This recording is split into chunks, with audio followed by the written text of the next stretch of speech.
Zaton je drugi dom brojnim hrvatskim i inozemnim veslačima. Priroda kao da je znala što veslačima treba. Šibenski zaljev zbog svoje zaklonjenosti od vjetra idealno mjesto za pripreme u zimskim mjesecima. Ovdje ne dolaze samo najbolji hrvatski veslači. Blagodati ovog mjesta odavno su prepoznali i Njemci, Slovenci i brojni drugi. U Zatonu stvarno preko zime dosta boravimo jer je ovo u principu jedan u ovome bar dijelu Europe najidealniji prostor za zimske treninge baš veslača, kaže, znači na mirnim vodama, pošto je ovaj kanal tako idealno postavljen i nema puno vjetra, uvijek je nekakva bonaca, znači to nam maksimalno odgovara. Već znamo svaki kamen, svaki val, svaku uvolu, svaki centimetar ovoga, tako da sam već naviknuti. Uvjeti su dosta dobri, jer da nisu ne bi dolazili svake godine ovdje. Iako se u Šibenskom zaljevu vesla već desetljećima, Zaton je zapravo postao omiljena destinacija veslačima nakon mediteranskih igara 1979. godine, kada je sagrađen veslački hangar, a staza je potpuno opremljena. Od tada do danas u Zatonu su iskovane nebrojene medalje. Stvarno je poseban. Imamo dionicu od 10 km, zaštićen je, ako nas vrijeme posluži, stvarno možemo kvalitetan trening odraditi ovaj zimski dio, znači.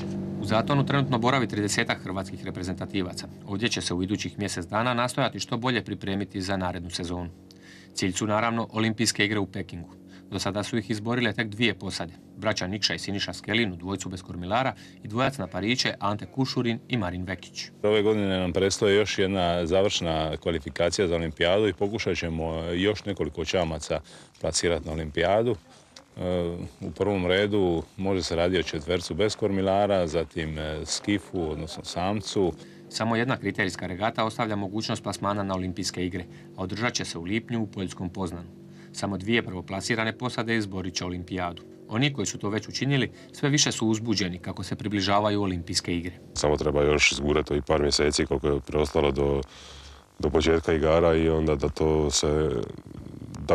Da damo jednostavno svoj maksimum što možemo, pa sad bilo to prvo mjesto, bilo to 6. mjesto, nije bitno, ali ako znamo da smo dali svoj maksimum i da je ono sve što smo mogli da smo napravili, to će onda biti prava stvar.